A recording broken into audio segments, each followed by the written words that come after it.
Psst, psst. Kamusta mga pre? Wala pa kaming official na intro, pero salamat sa pagbisita sa Oronio Horror Stories. Dito natin i-share ang mga kwentong nakakapangilabot at nakakasyokot. Mag-subscribe na para lagi kang updated sa aming mga kwento. Huwag kakalimutang mag-like, mag-comment at mag-share. Tara, sabay-sabay nating tuklasin ang mga kababalaghan. Kaya ano pang hinihintay mo? Mag-subscribe ka na. Subscribe now. Pre, kamusta? Itago mo na lang ako sa pangalang Alex. Laking Maynila. Totoong pangalan. Total marami namang Alex sa Pilipinas. Pasensya na kung hindi nakakatakot ang kwentong ito. Dekada 90. Unang araw ko sa private school. Payat, may salamin, may kaliitan, na may suot na may kalakihang uniforme dahil sa kahirapan. Hindi pala kibo at tahimik. Pero meron namang kaunting katalinuhan. Yan ako. Sa madaling salita, target ng pambubuli.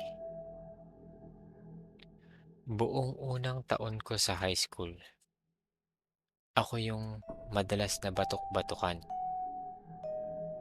binubuska, at madalas pinagtatawanan. Wala ring kaibigan. Hindi ko na nga maalala kung paano ko nalampasan ang taong iyon. Pero nakaraos din naman ako. Second year, first day. Pareho pa rin ang uniforme ko. Simula nung isang taon. Walang pambili ng bago eh. Pero maputi pa rin naman ang polo ko. Dahil kinukula ko ito bago ko labhan. Medyo maiksi na nga lang ang black pants ko. Kasi tumangkad na rin ako sa wakas. Kahit kaunti. Sa bandang likod ako naupo. Siyempre mag-isa. Kilala ko naman na ang mga kaklase ko. Alam ko na ayaw nila akong katabi. Kung kaya't umiiwas na ako. Bell, start ng klase. Dumating ang teacher na hindi ko na maalala ang pangalan. Roll call. Maya-maya lamang, kumatok ang aming principal. May kasamang estudyante. Kinausap ng principal ang teacher. Tapos ay umalis na rin. Naiwan ang estudyante. Lalaki, maputi, matangkad. Nagpakilala ito sa harap ng klase. Transfer daw siya. Galing sa probinsyang di kalayuan sa Manila.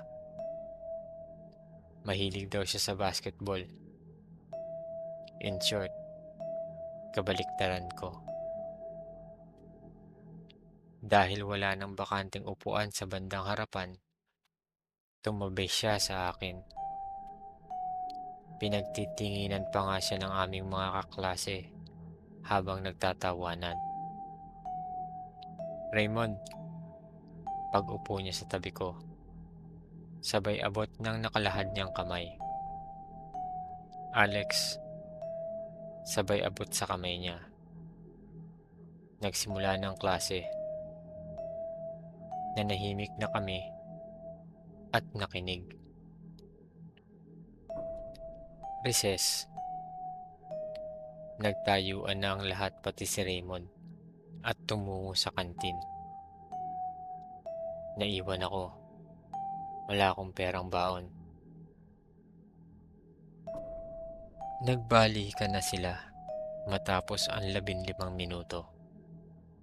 Kasabay ni Raymond ang karamihan ng mga kaklase naming lalaki sa pagpasok sa classroom. Bumalik sa kani-kaniyang kinauupuan at nag-resume na ulit ang klase. 12:00, lunch break. Nagtayuan at naglabasan ang buong klase upang tumungo sa kani-kaniyang mga kakainan. Lumabas ng eskwelahan ng iba, nagkantin ng iba. Tumungo ako sa isang bench sa ilalim ng punong di ko alam kung anong tawag. Bitbit ang aking bag. Ilalabas ko na sana ang baon ko nang may nakita akong isang tao papalapit sa kinauupuan ko. Nakangiti. Mukhang nagkausap na sila ng mga bully naming kaklase. Umupo sa bench kung asan ako. "Alex, di ka kakain?" Tanong ni Raymond.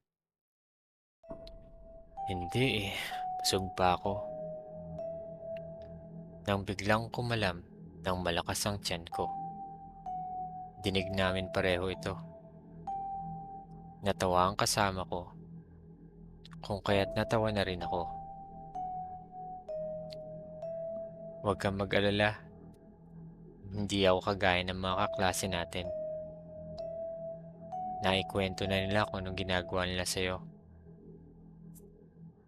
Tahimik lang ako. Tinanggal niya ang backpack na dala. Inilagay sa tabi niya at binuksan. Nilabas ang may kalakihang Tupperware na baunan at binuksan. Spaghetti. Kumalaman tiyan ko. Naglabas ng isang plastic bag. Binuksan. Kinuha ang laman. Hamburger. Kumalaman tiyan ko. Dumukot ulit sa bag. Kinuha ang laman. Hamburger. Kumalaman tiyan ko. Dumukot ulit sa bag. Kinuha ang laman. 2 plastic na tinidor. Inabot sa akin ang isa. Tinanggap. Inabot sa akin ang isang burger. Tinanggap. At kumain ng tanghalian. Yan ang naging umpisa ng aming pagkakaibigan. Sa paglipas ng panahon, nagkaroon na ako ng matalik na kaibigan. Tinuruan niya akong huwag mahiya at ipaglaban ang sarili ko sa pambubuska ng iba. Kahit may kaya ang kanyang pamilya at hinahangaan ng karamihan, di lumaki ang ulo ni Raymond. Di niya rin kinahiya na tawagin akong kaibigan. Sa 3 taon namin ng high school, nadagdagan na rin ng mga kaibigan ko. Yung mga dating di ako kinakausap pero di rin naman ako binubuli ay nakasama na rin namin. Unti-unting nagbago ang high school life ko. May katalinuhan din naman si Raymond. Kung minsan pa nga, nagiging magkalaban kami sa iilang paligsahan. 4th year. Halos wala akong maalalang masamang nangyari. Ibang-iba kumpara nung unang taon. Graduation. 2-3 kami sa ranking. Yung number 1, babaeng kumakain yata ng libro. Raymond number 2, captain ball ng basketball team. Ako yung pangatlo. Masayang masaya ako para sa kaibigan ko. Unang linggo ng bakasyon, matapos ang graduation, niyaya ako ni Raymond na pumunta at tumambay sa bahay nila. Susunduin niya daw ako sa tapat ng school namin. Sa 3 taon naming magkakilala, unang beses niya pa lang akong niyayang pumunta sa kanila. Kapaliktaran naman siya sa amin. kilala na siya ng aking mga magulang at meron na nga siyang sariling tsinelas sa bahay namin. Dumating ako sa takdang oras na napag-usapan namin. Wala si Raymond. Sa bagay, madalas naman late yun pag may lakad kami. Uminom muna ako ng soft drinks sa karinderyang katapat lang ng gate namin. Ilang minuto lang ang lumipas. May humintong itim na auto. Bumusina. Dahan-dahang bumaba ang bintana nito. Kinabahan ako. Holdupper o kidnapper ba to? 50 pesos lang ang pera ko.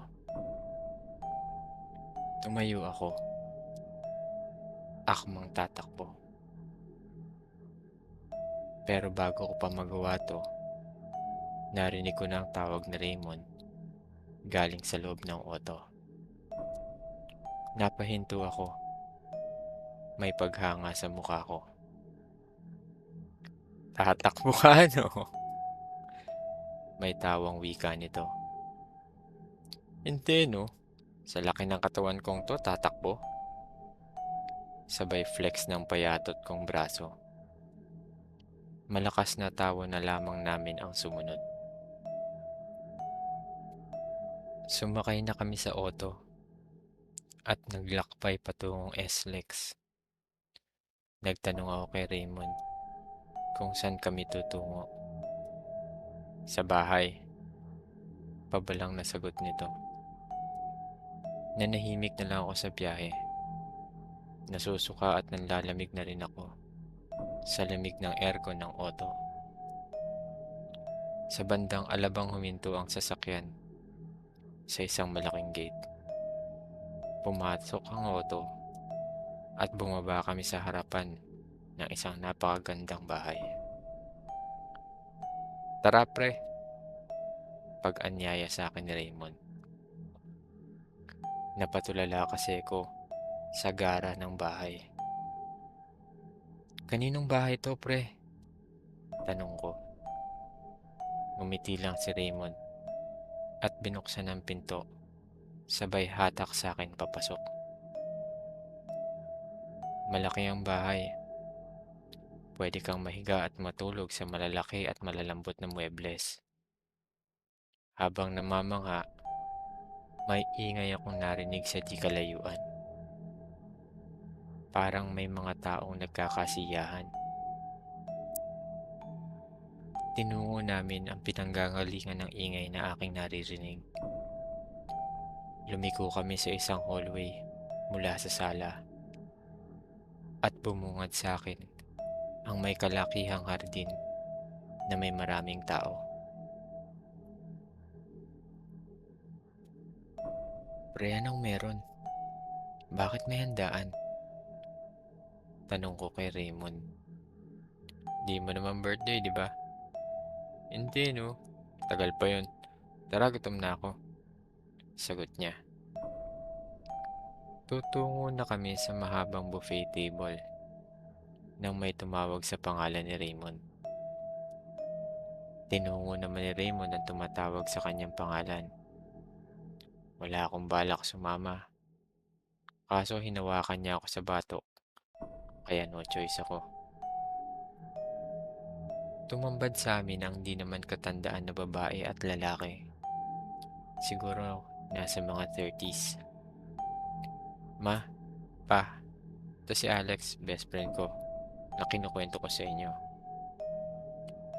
Inilahad nila ang kanilang mga kamay at tinanggap ko naman ito. Magiliw akong kinausap ng mga magulang ni Raymond at sinabihan ako na huwag mahihiya dahil alam daw nila na may sarili ng tsinelas si Raymond sa bahay namin. Magkukwento pa sana ang kanyang mga magulang nang may bagong bisitang dumating at tinawag sila nito. Nagpaalam sa amin ang kanyang mga magulang upang salubungin ang mga bagong bisita. Tumungo na kami sa buffet para makakuha ng makakain. Pagkakuha ng pagkain, pumuesto kami sa isang kabana sa tabi lang ng pool.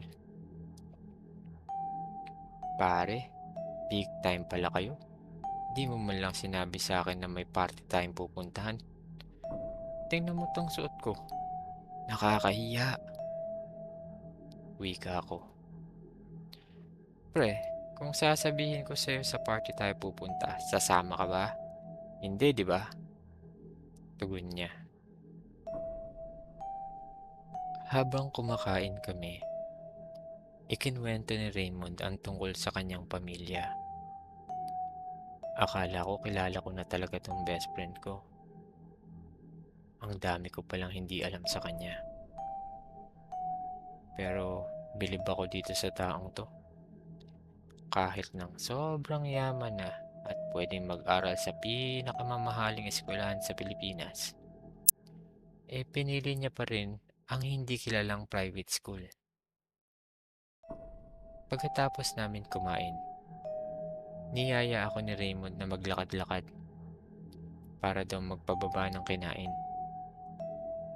Nilibot niya ako sa kabuuan ng kanilang malaking tahanan. Pagkatapos ng tour, bumalik na kami sa pwesto namin sa tabi ng pool. Pre, seryosong tura ni Raymond nang makaupo na kami. Despedida namin ngayon ng mga magulang ko. Napagkasunduan ng mga magulang ko na ipagpatuloy ang aking pag-aaral sa kolehiyo sa Amerika. Nagulat at nalungkot ako kasi napagtanto ko na ito na siguro ang huling beses na magkakasama kami. Halata siguro sa mukha ko yung nararamdaman ko kasi natawa ang loko. Hindi raw bagay sa mukha ko ang drama. Sabay halakhak. Natawa na rin ako. May calling card na binigay si Raymond sa akin. Nakalagay ang address na titirahan nila sa California. Marunong ka naman siguro sumulat, pre, di ba? Kung kaya't napagkasunduan na lamang namin na magsulatan habang nasa Amerika siya. Mabilis na lumipas ang panahon. Nakagraduate na ako ng kolehiyo. Nakahanap ng maayos na trabaho at nagsimula na ng sarili kong pamilya. Matagal na panahon na nung huling nagkabalitaan kami ni Raymond. Friendster days pa yata yun. Taong 2022, nakatanggap ako ng isang friend request sa FB account ko. Ito lang kasi meron ako. Siyempre, tinignan ko muna kung kakilala ko ba ito. And to my pleasant surprise, si Raymond to. Inaccept ko ang request at nakita ko na online siya sa panahong ito. May pumasok na mensahe sa messenger ko galing kay Raymond. Pre, kumusta? Okay naman. Ikaw, kumusta na? Tagal ko nang walang balita sa'yo. Sagot ko. Nasa Amerika pa rin daw siya at doon na rin siya nakabuo ng pamilya.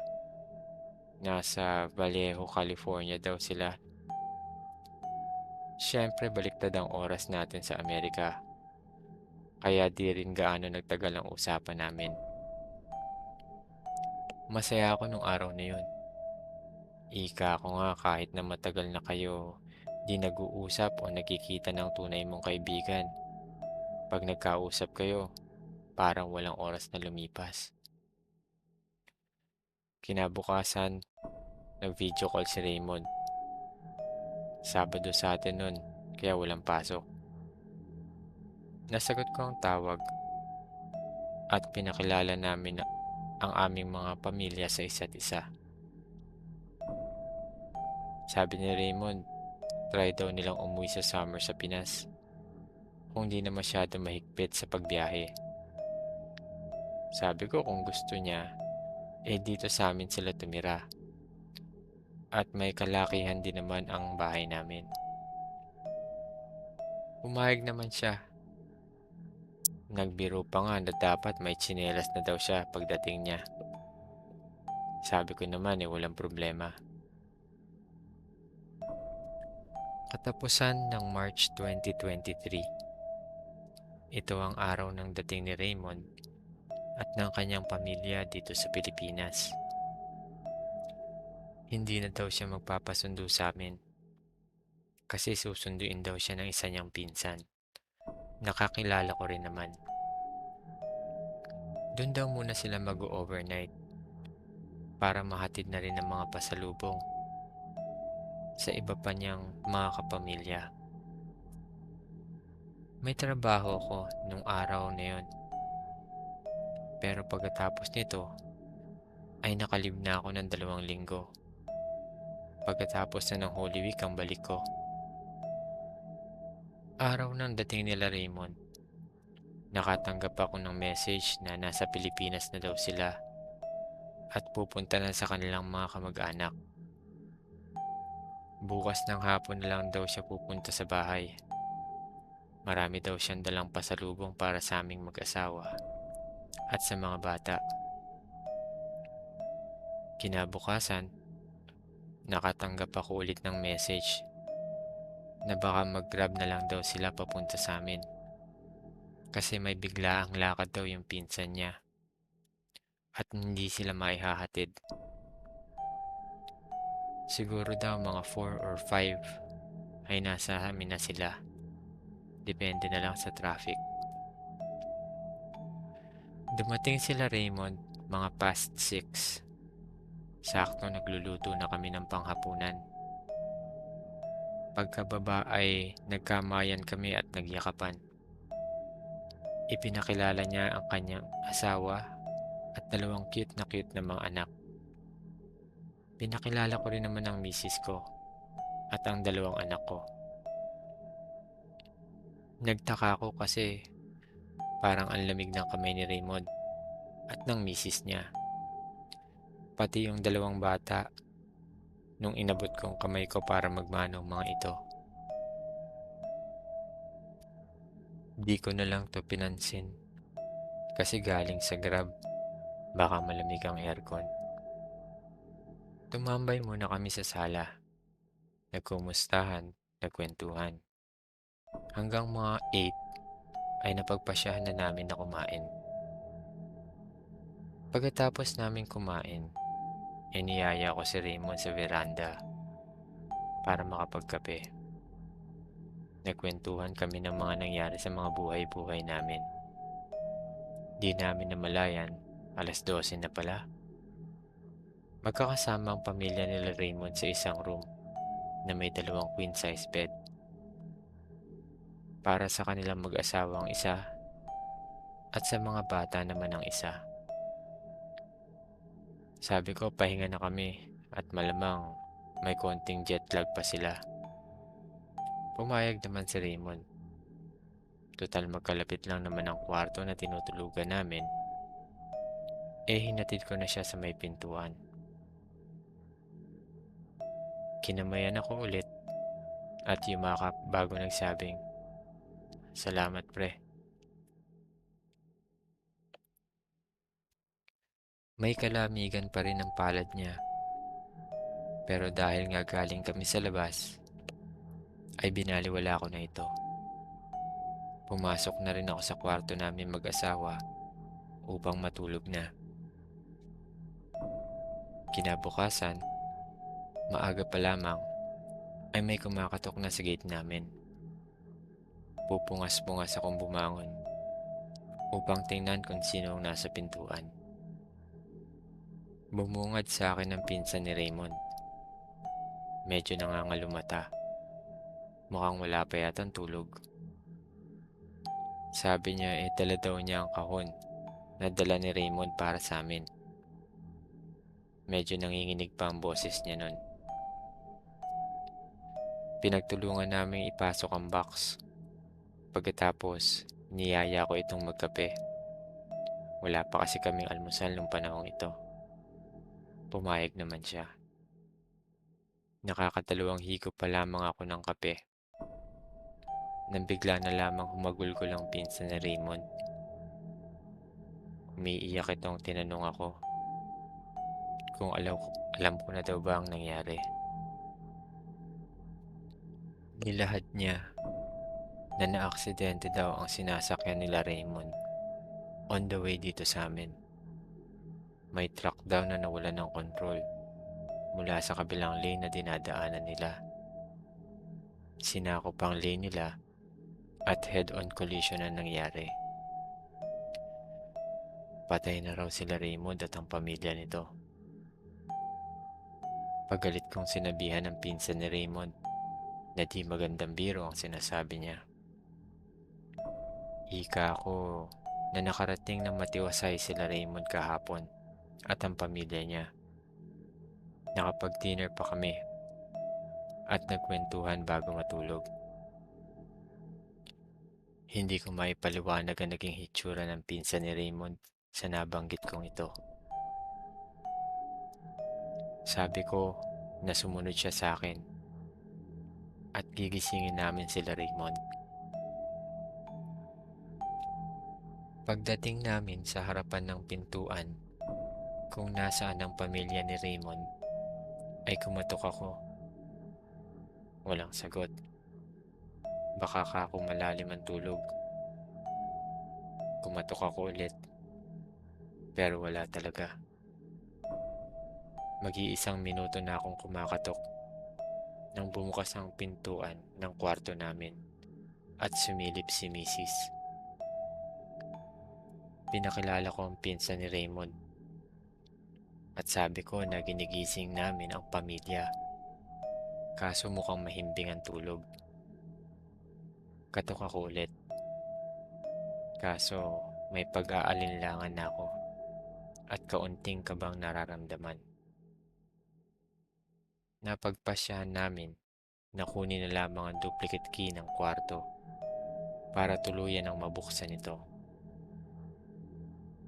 Bago ko binuksan ang pinto, ay malakas ang boses kong sinasabihan sila Raymond na papasok ako.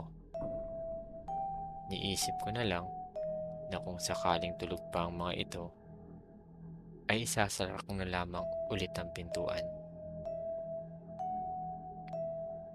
Napahinto ako nung nabuksan ko ang pinto. Walang tao sa magkabilang higaan. Pero parehong gusot ito. Alam mo yung halatang may natulog dito. Naramdaman ko na lang na namutla ako. Nanginig ang tuhod ko at napaupo na lang sa sahig ng kwarto. Dali-dali naman akong itinayo at inalalayan ng pinsan ni Raymond. Sabay tawag sa misis ko upang makatulong. Pumasok si misis at iniupo ako sa malapit na silya sa loob ng kwarto. Tinanong niya pa nga kami kung nasaan daw sila Raymond at ang pamilya nito. Nasambit ko na wala sila Raymond at napaiyak na lang ako. Halos himatay ng misis ko nang maikwento ng pinsan ni Raymond ang nangyari sa pamilya nito. Inilabas niya ang kanyang cellphone mula sa bulsa niya. Sabi niya ay nakapag-selfie pa sila ng misis nito kagabi. Nakita niya naman ang picture sa phone niya. Kaso, wala siyang kasama sa larawan. Hindi na namin pinaalis ang pinsan ni Raymond. Napagpasyahan namin na sasabay na kami sa kanya. Papunta kung saan man ang magiging burol ng kaibigan ko at ng pamilya nito. Isang gabi lang pinaglamayan ang labi ng mga pamilya. Cremate din ang mga ito kinabukasan. Dadalhin daw ang mga apo sa pamilya pabalik ng Amerika. Dahil nandun ang mga magulang ni Raymond at ng kanyang asawa. Nalungkot ako sa sinapit ng pamilya ni Raymond. Pero naging masaya na rin ako dahil kahit paano, bago siya tuluyang lumisan sa mundo, pinili niya muna magkasama kami kahit paano. Thank you for the friendship, pre. Sana'y masaya kayo ng pamilya mo sa piling ng ating Panginoon.